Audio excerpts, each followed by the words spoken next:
You just need a little love. Okay, got it. Hey everybody, good evening. It's Monday. Be a rebel. Love Monday. I know. It's kind of crazy, but I do. I really like Mondays. It's one of my favorite days of the week. I'm sorry, I am petting my baby because he is very in need of some loving. So, no shame in that game.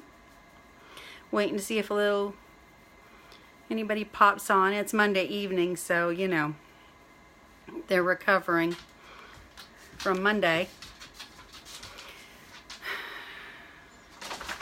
So I just want to, because it is almost October. Hey everybody. Hey Anna. Hey Dawn. Hey everybody. Hey Carlos, how are you? Hey everybody. Hey Julie. Hey gorgeous. Okay, you're just gonna have to stay with me. Hush. Okay, I've got in October, actually starting in August, I'm going to tell you my story of last year. And I will try to make it brief and interesting. Because in June of last year, I was diagnosed with skin cancer. Hey, Herbie. So I was told that either I was going to have to make my house like a hospital and be completely clean. Hey, CJ. So meaning that my house had to be antiseptically clean like a hospital. Okay, or I had to, hey Judy, that's my mom's name. I love that name. Or I had to stay in the hospital for several months. And they were talking like 6 months. Okay, just that to me is a long time. I had skin cancer. Yes, I did. I had skin cancer on my chest. Okay, I grew up in Arizona at a time and generation when sunscreen was thought of as, well, you can do your own live in just a minute. When sunscreen was thought of as, you know, goofy. Most people had never even heard of it. Most people didn't care. We all lived in the sun. Our parents shoot us out in the morning and we didn't come inside until it was nighttime. Sorry, my dog is being very needy.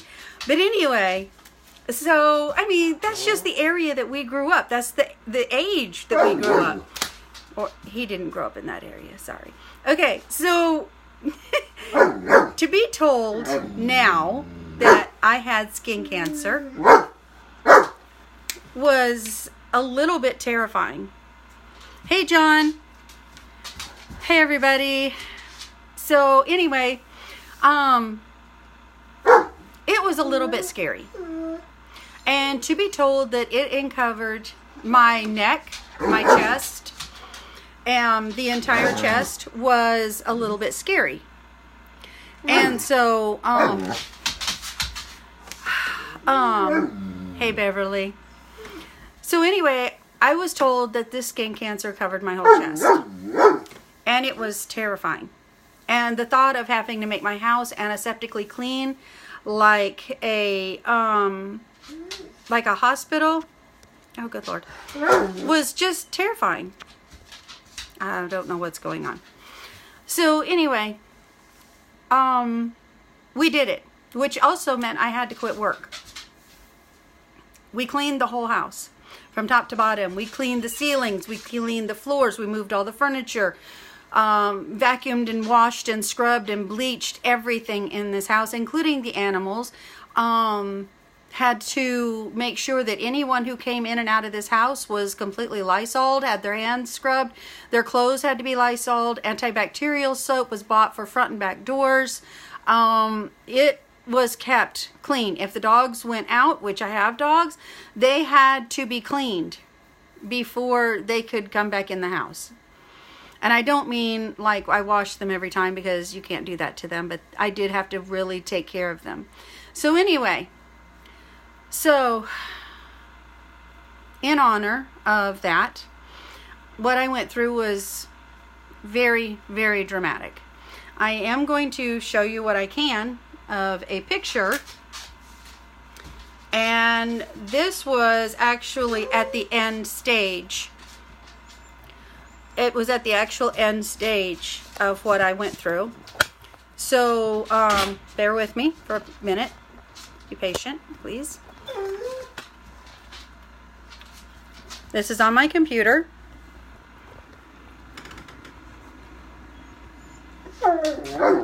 I'm trying to make it so you guys can see it.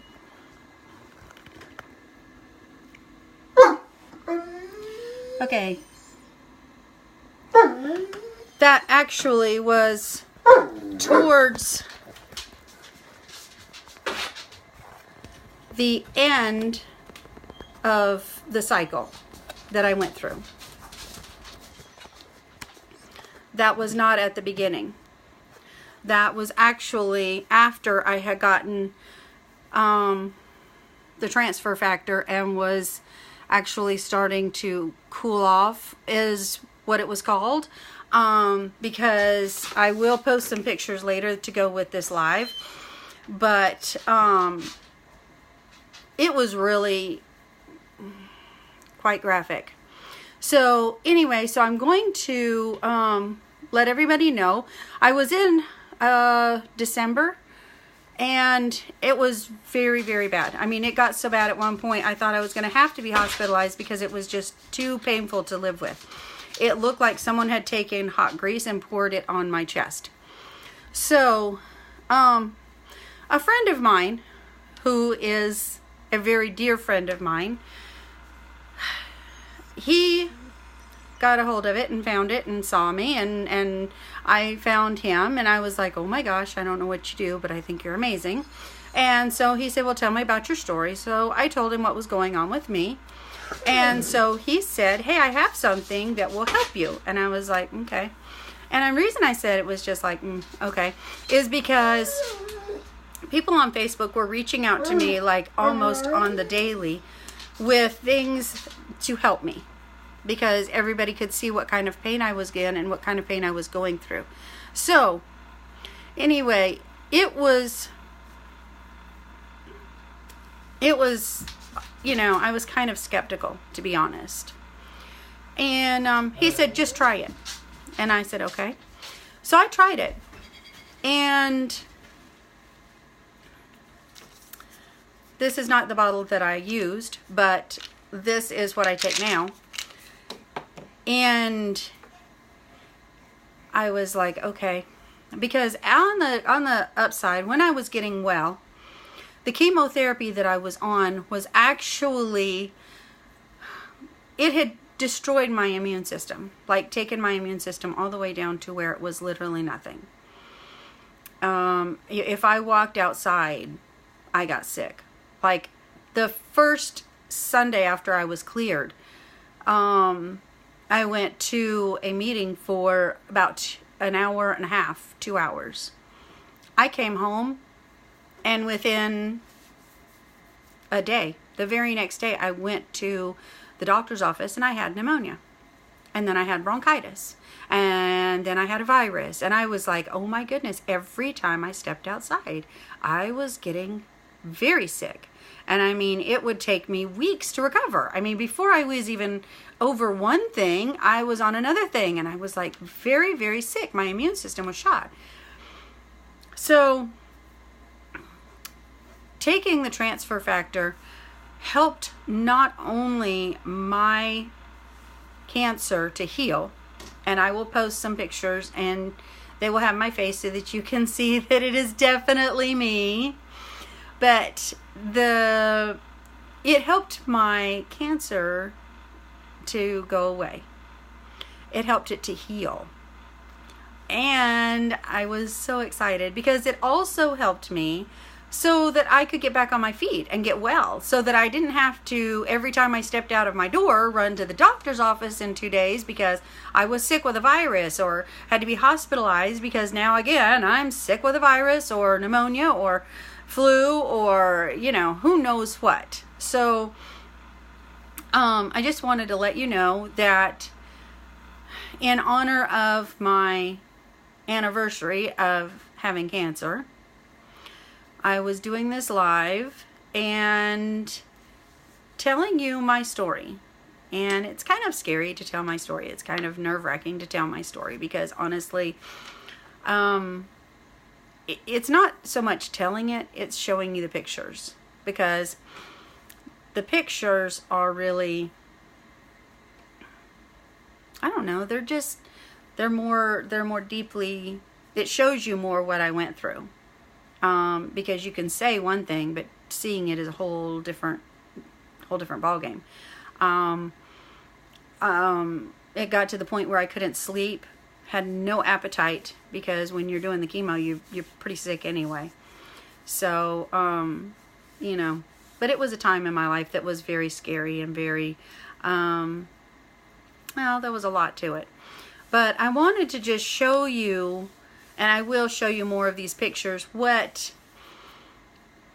I actually went through and how much this product helped me and how much it helps to build you up if you have a terrible immune system, or if you've gone through something like cancer, or you have a disease like I have fibromyalgia and lupus and asthma, and that right there is a handful.